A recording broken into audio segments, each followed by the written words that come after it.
Hey friends, if you're lucky enough to be gardening in Georgia, April is a wonderful time to get your hands dirty and plant all sorts of delicious vegetables. But first, we need to discuss something really important. Georgia has USDA Hardiness Zones ranging from 7A to 9B. That means your location in this state plays a huge role in deciding what you can grow. So I'll show you a map now. Take a moment to find your city or town and remember your zone. Keep that in mind as we look at the top crops for this month. And hey, if this video gets 200 likes, I'll know that you want more Georgia-specific gardening videos. So make sure to hit that like button. Let's talk about one of the most important parts of spring gardening, figuring out your last frost date. That's the average time when your area usually sees its last freeze of the year. Once that date passes, it's safe to plant warm weather crops without worrying about surprise cold snaps. This date changes depending on your hardiness zone, and even people in the same state might have different frost dates. Nature doesn't always stick to the calendar, so it's not an exact science. It can even vary year to year. But it is still a great guide for when to start seeds, move seedlings outside, or plant straight into the ground. If you decide to gamble by putting your plants out early, I recommend keeping a careful eye on your local forecast.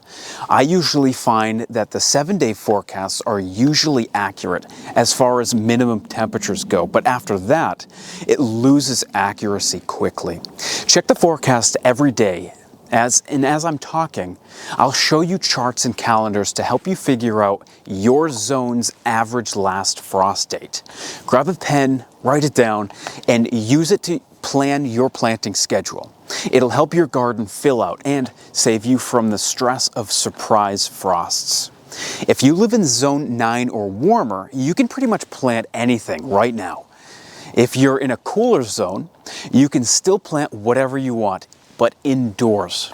But wait until your frost-free date to move things outside, or be ready to protect your plants if it gets cold.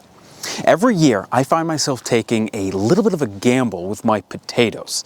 Since they're buried a few inches deep, they take time to break the surface. Last year, I planted them weeks before my last frost date, and it worked out just fine. But every year is different. If you want to play it safe, fleece row covers or a thick layer of mulch, leaves, straw, or even compost can help protect your young potato plants from an unexpected frost. Burying your potato plants completely seems wrong, but it will actually help a big deal. Now, let's start with cool weather crops. These veggies love the early spring chill and are perfect for planting outdoors right now. If you're in zones 9 or 10, go ahead and get these in the ground sooner rather than later. Onions and onion sets. It's getting a little late to start onions from seed, but it's a great time to plant onion sets. Just make sure that you buy the right type for where you live. Long day, short day, or intermediate day onions. The right match makes a big difference in how well they'll grow. Radishes, turnips, and beets. These root veggies love cool weather. Plant 3 or 4 seeds per cell and then transplant them when they're about an inch tall. Don't worry about thinning them. They actually grow better packed together with friends. Parsnips and carrots. These are best sown directly outdoors so you get nice long straight roots, unless you're planting black carrots. Don't plant these in April. They'll bolt straight away.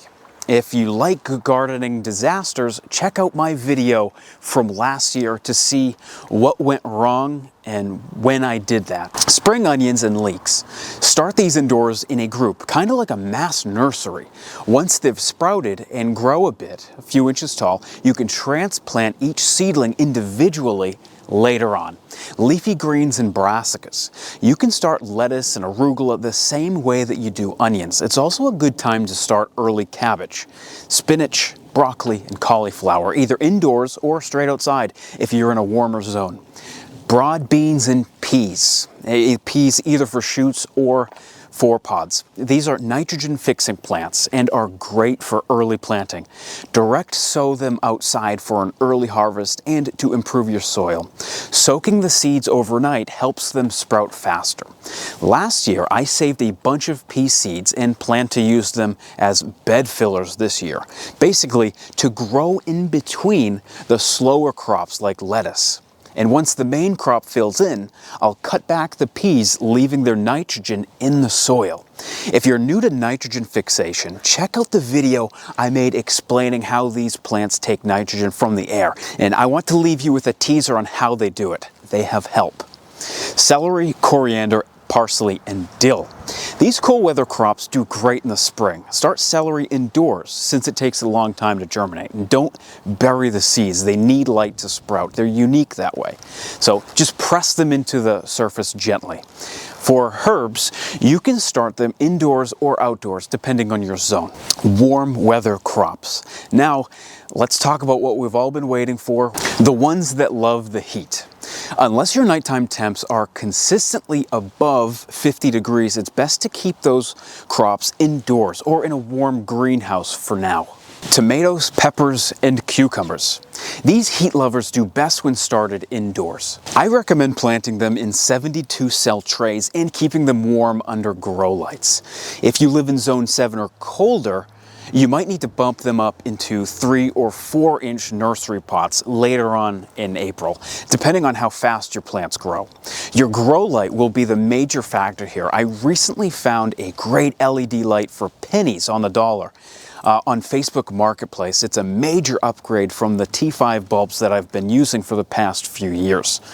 Melon, squash, pumpkins, and zucchini. If you're in a zone cooler than 8, it's a good idea to start them indoors in a 4-inch nursery pot. They grow quickly, so you want to give them room. And that said, I usually wait until May myself and sow them directly outside since I don't have a lot of indoor space. So it's totally up to you. Start them indoors now if you can, or wait a bit longer to plant them outside once the frost risk is gone. There's no rush on any of these. Either squash, tomatoes, unless you live in 9 or 10, the sowing window for cool weather crops is rapidly closing. Sweet corn and basil. Both of these prefer warm soil, so I like to start them indoors for better germination. I used to use full-size 1020 trays, but lately I've switched to 6-cell trays, which are the same size as the 72s I often talk about. They just make handling a little bit easier. I'm growing the Three Sisters method this year, and I'm excited to get these kernels in the soil and growing. Sweet potatoes. Now is the perfect time to start rooting and slipping your sweet potatoes indoors so they'll be ready for transplants when it gets warmer. Growing sweet potatoes is a bit different from what most gardeners are used to and takes some patience. If you want to see how I'm growing mine, check out my most recent weekly garden update. It has been getting great reviews from gardeners just like you. And I can say that with confidence because we're far along into this video and you're still here with me. Potatoes and sunchokes. In early April, you can plant first early potatoes. These are like red-skinned varieties that you can find at the grocery store. Bury them with about 4 inches of soil above them.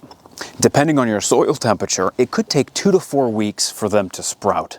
This is why they can go outside even for those who live in zone 6 and colder. In mid-April, it's time for second early potatoes like Yukon Golds. And later in the month is perfect for main crop or storage potatoes like Idaho varieties. I started chitting my Yukon Golds last week and will be waiting until April 1st to start chitting my russets. You don't need seed potatoes unless you're going after very specific type. I usually just grab mine from the grocery store, but make sure that you buy organic potatoes. That's critical. And I'm embarrassed to say it, but it took me years of failed potato plants to realize this. Regular ones, like the ones that I was using, are often sprayed with sprout inhibitors, which will prevent them from growing properly. Warm season flowers, like French marigolds, zinnias, sunflowers, and dahlias can also be started now.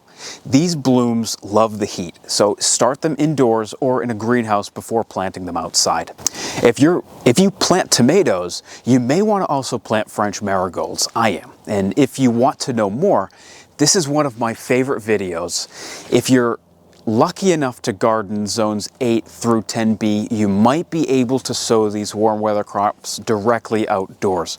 But personally, I recommend starting them indoors anyway. You'll get stronger, more reliable seeds that way. Thanks for watching. If this guide helped you out in any way, hit that like button and subscribe for more gardening tips tailored to your zone. And hey, if we hit 200 likes, I'll take that as a sign that you want more zone-specific planting advice. So give it a thumbs up if you found this useful, and I will see you in the next weekly garden update.